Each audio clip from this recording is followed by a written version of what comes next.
And Jeff's CDs are for sale out in the lobby if you'd like to take him home with you, as I always say, the non-creepy way. So you can take his music home. Well, you can tell it's July in Colorado in a building with no air conditioning, can't you? Steve and I decided once we were dreaming about if we won the Powerball, and we were thinking about what we do with all of our money. And I think number 2 on the list was donate an air conditioner to Congregation at Evergreen. This was probably last summer, but it's not too bad. It's not too bad in here. So, our topic today is living a playful life. Living a playful life. So, the month of July, the theme is spiritual play. I think play is one of those things that gets a short shrift in spiritual circles, and that's usually, probably as it should be, because I think, don't we all get closer to God in times of crisis? And that's usually when we come to that spiritual moment. They say there are no atheists in foxholes, and so I think that many of us find our spirituality in a time of crisis. What we don't realize is that that's okay to bring us to it. But that the place that we're supposed to live and move and have our being is in that playful place, that joyful place that is the promise of every major religious tradition.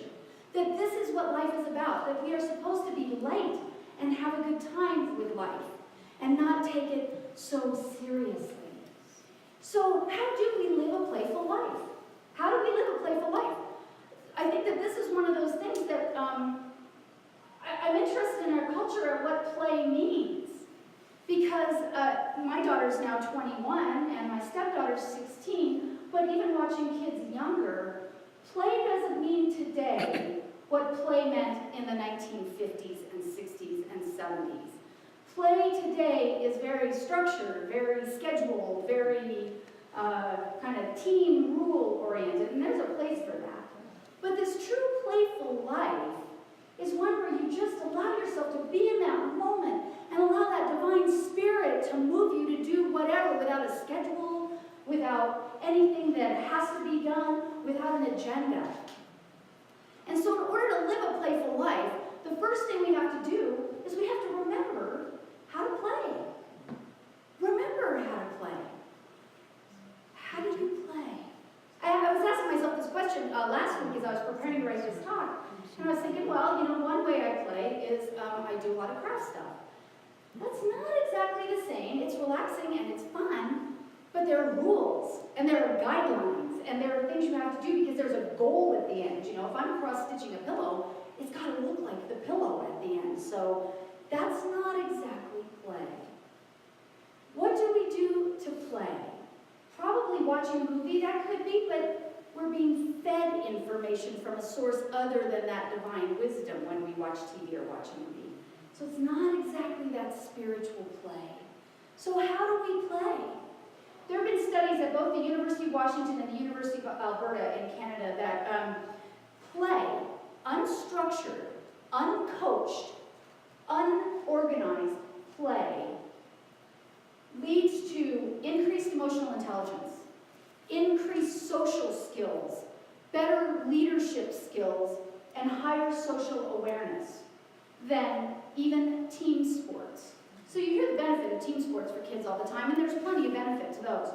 But if you allow kids to just have unstructured play, they create their own rules, and so they learn how to flex that play muscle of interacting with people without anger, without judgment. How can you break the rules if there are no rules? They get to be in that space, and they are more divinely inspired to be creative. So remembering how to play is a challenge for many of us. I grew up in a very academically oriented household. My mom, in 1950, as a single woman in her mid-30s, never been married, got a master's degree, an MBA, and really valued that. And my father was an executive his entire career. I don't know, anybody remember Olympia typewriters? Yeah. He was the vice president of marketing for Olympia USA when he moved to New York City. So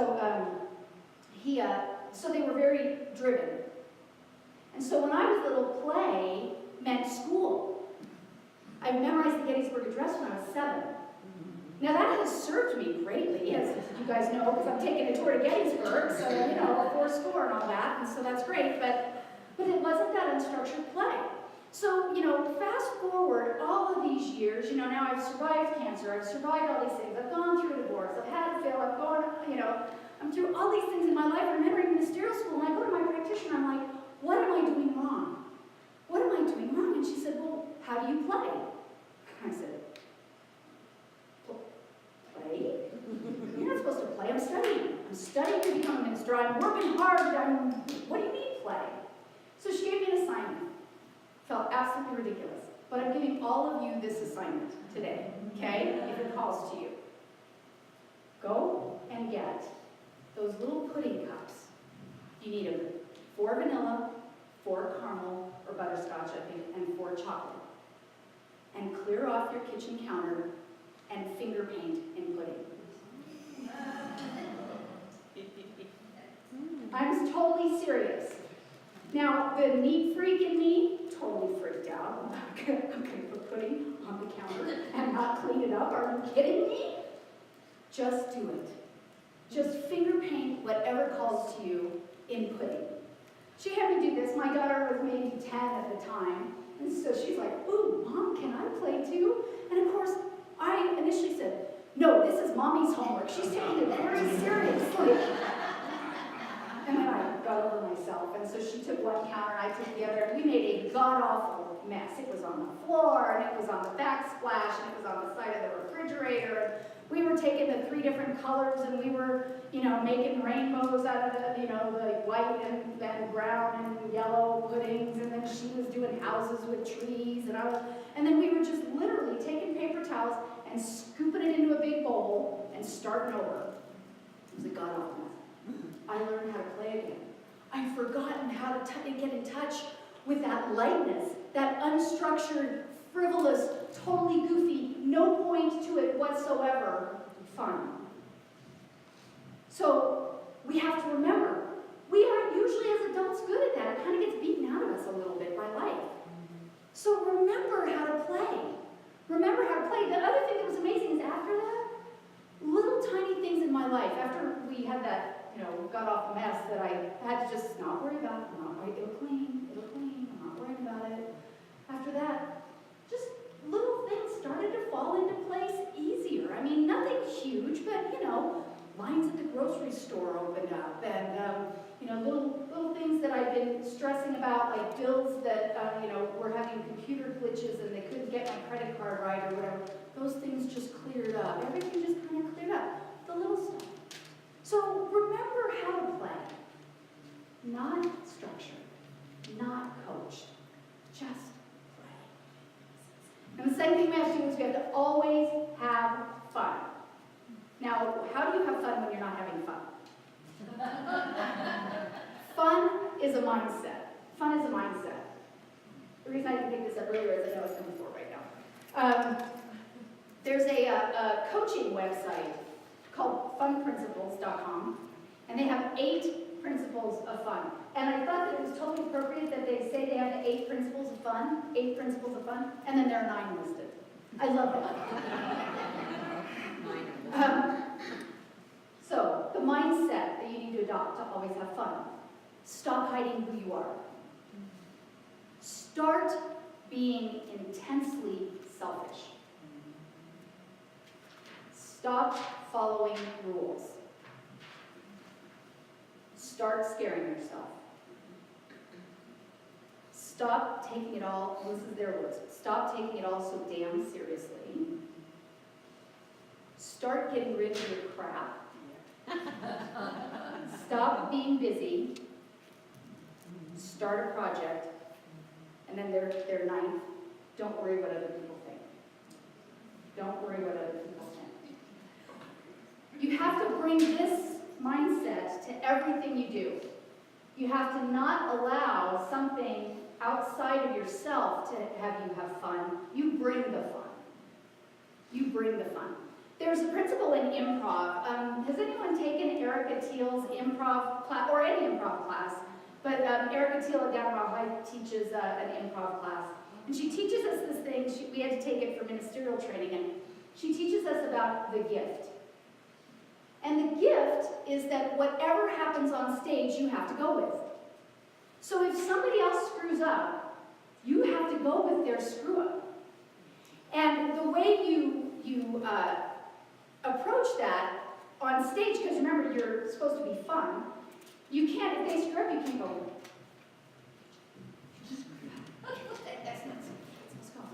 you have to mentally go, yay! This changes the game, how fun! So I remember in the class, all of us ministerial students are terrified that we're going to have to get up and speak in front of people, go figure, and so we're in this improv class and we're all really nervous. And she'd start telling us the game we're going to do. Okay, this game, you two are going to get up and you're going to role play this and you're going to do that. And everybody just looked like they were sentenced to death. They're like, oh, great. And she'd say, come on, everybody, remember? Yay! And so every time she'd tell us about a new game we had to play, and everybody's hearts sank, and she'd look at us right in the end, she'd go, and so we'd all go, yay! But it was a beautiful metaphor for life. Because what if every time life throws something at you? What if every time something happens and your heart starts to sink or your gut starts to get queasy? What if you stopped yourself right there with an act of will and went, yay! I can't wait to see what's going to happen with this. Because you bring the fun to everything. So as I was writing my talk on, I don't remember, Friday, I think it was Friday morning, I was talking to my daughter. And she's been kind of struggling. A week before last, she just got her first grown-up job in Philadelphia and just graduated college, and she's moving next weekend into a new apartment with her boyfriend. And so she's had all of these changes, living on the East Coast after growing up in Colorado. And she was just really overwhelmed week before last. And so I kind of talked to her every day to see how she was doing. And so this last Friday, she called me, and I'm like, hi, honey, can't really talk. We're on our way somewhere, but what's up? And she goes, I just wanted to contact you. I had a great week. And I said, oh, good. I'm really glad you had a great week. And she said, do you want to know what I did? I said, sure. And she said, I decided I need to make my life more fun. And I said, I'm going to stop you right there. I'm using the story in my talk on Sunday, but go ahead. She said, okay. So when she realized that all the changes were overwhelming her, a week ago last Friday, she decided to change her mindset. So she's one of those kids that loves color, like all through college, every class had its own color folder, and the paper inside the folder was coordinated, and the pen she used to write was coordinated with that. So she loved, French was all in pink folder, pink paper, pink pen, and math was all in blue, and so she's always loved that. So she went to the office supply store and bought a whole bunch of different colors of paper and pens, and she sat down in every area of her life. She took a color for every area of her life, her relationship with her boyfriend, her new job, her living situation, every area of her life, and she wrote down everything that was fun about it on the piece of paper. She, instead of focusing on all the changes and everything that was stressing her out, she just took the time, took over an hour, and wrote in every area of her life everything that was fun. So after 4th of July weekend, she goes back into work. The guy that had been driving her crazy at work gets transferred to a different department. Her boss, who she felt kind of like had been breathing down her neck and didn't trust her, was out of town this week and left everyone an email that Kinsey was the one to go to in the department, and she really trusted her. She and her boyfriend stopped bickering about everything. I said, you might have a little role in that one, but they got the keys to their new apartment a week before they thought they were going to. So everything just worked for her. So fun is a mindset. Fun is a mindset. So if you just commit to always have fun, when we act, we choose how we react. We either react from that knee-jerk place of conditioned response, usually anger or annoyance, usually, but not always, or we break that, we stop that, and we go, yay! So try it. Next time you feel whatever your conditioned response is. I hope to see all y'all out there on the street going, so have fun. Always have fun. And then, last thing we have to do is we actually have to put fun first. Put fun first. How many of you grew up that after all is done, then you can play? What's the story of the little red hen? Oh, yes. I hated that story, Who's going to help me bake the bread? Not I, said the rooster, not I. And who's going to help me eat the bread? Oh, I will. No, you didn't help me work so hard and kill myself for it, so none of you get to share in the bounty. Yeah. What does that tell us about the universe? That tells us that the way the world works is that we have to work really, really hard to get what we want. What does every religion, most prominently Jesus of Nazareth, tell us that we have to do? My yoke is easy, and my burden is light. When we have fun and put fun first, everything is easy. Everything is easy. So we have to get out of that mindset that after I finish this checklist that is impossible to finish in a day, let alone a week, then I'm going to play. No. We have to put play first. Stephen Covey talks about, in the 7 Habits of Highly Effective People, he talks about putting the big rocks in first. The analogy there being, for those of you who aren't familiar, is if you take a jar and you have rocks of different sizes, from pretty big rocks all the way down to sand, and you put the sand in first, and then you put the gravel in first, and then you put the pebbles in first, that the big rocks won't fit in the top. But if you put the big rocks in the jar first, and then you put the pebbles and let them filter down, and then you put the gravel, and then you put the sand, it'll all fit. Make play one of your big rocks. I think we all know that the big rocks are things like our families or our children or our jobs, or some of us, if we're really spiritually advanced, self-care, meditation, spiritual practice are big rocks. Make play a big rock, not the sand that goes in if you have time afterwards. When I was in ministerial school, there was a class that we took on creativity. And the professor taught us that the most successfully creative people, the people who make their living in creative fields, do it by scheduling a time every day to be creative. Now, that kind of seems counterintuitive because we think of creativity as one of those things that, just strikes us in the moment. You think of the tortured artist up in his attic who just, 3 o'clock in the morning gets inspired to get up and paint or something.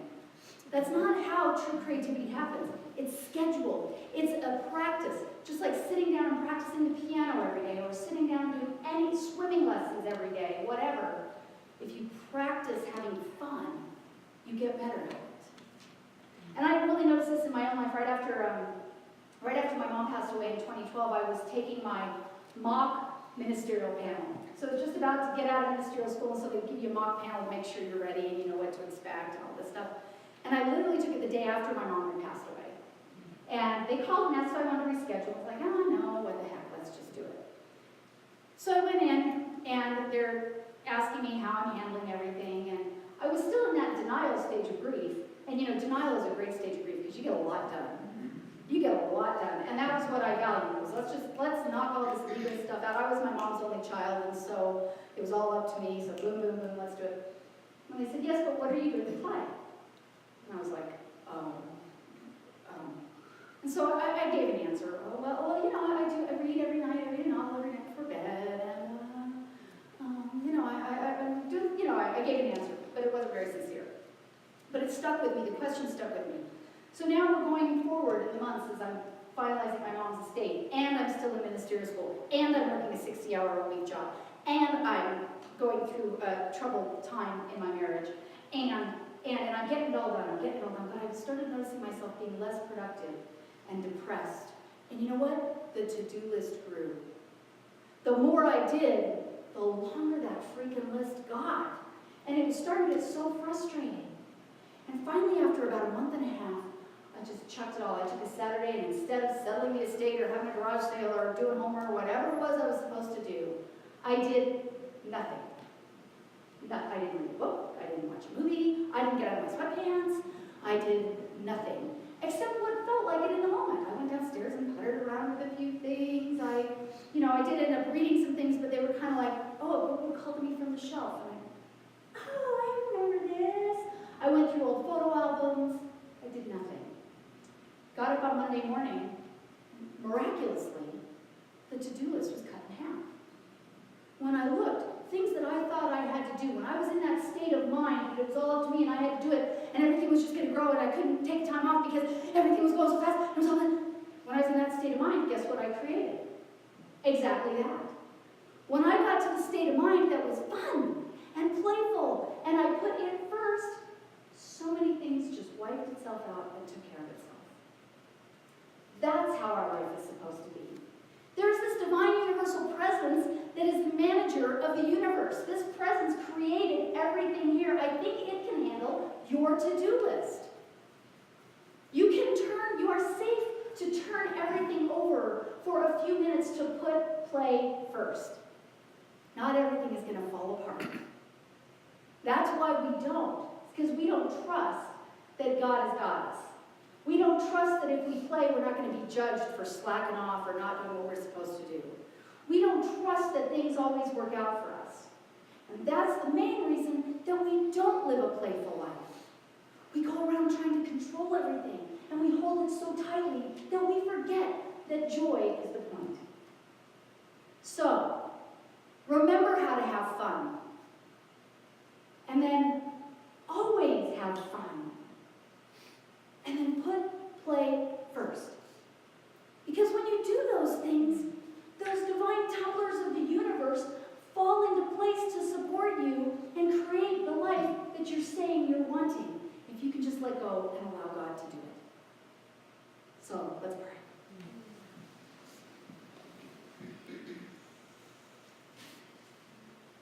So as we step into this moment of joy, we remember what it is to be playful. We remember what it is to have fun. We remember what it is to have that lightheartedness that is our divine birthright. We put aside any beliefs that no longer serve us, anything that looks like a Protestant work ethic or judgment or have-tos or obligations or duties. And we go to that one place, that place of unity with our divine self that is always telling us, you are my child in whom I'm well pleased. Relax. Know that I am with you. Know that you are God. And as we go to that place, we allow that lightness to bubble up in us. We allow that fun to come through. We change our minds right now with a new thought. We leave here today with a new thought about who and whose we are. We go out knowing that we bring fun with us. We live that playful life, not from reacting to the conditions in our world, but from that place within where we know that God is always present in all ways. And then we just breathe easy. As we skip through life, allowing things to fall into place so that other people look at us miraculously and say, what on earth are you doing to be so charmed? And we can honestly say, nothing but having fun. That's the law of attraction at work. That's the way the universe works. And so as we allow God to be God in us, we leave this place today with a new decision, with a new beingness, with a new way of showing up in the world, so that we know that God is fun and joy, and that we are conduits of that into our communities, into our lives, into the people we touch. And we just allow that to be our joyful experience this day, the week ahead, and every day after that. And so I give grateful thanks for this knowledge. I give grateful thanks to be reminded of these principles. I give grateful thanks that each one of us now has shown up and is transformed at our very core, knowing that we go with a new idea and a new way of being into the world. And that as we do that, we bring it with us everywhere we go. We act as that pebble in the pond of consciousness, and we are helping to create peace on earth, one smile at a time. And so recognizing that this is the truth and stepping into that place of thanksgiving and gratitude, I just allow this to be so. I don't work at it. I don't struggle with it. I just let it be. I know that all is well. I have overwhelming gratitude for that fact. And as I release these words, I know that they are already done. And I invite us all to anchor that together by saying, and so it is.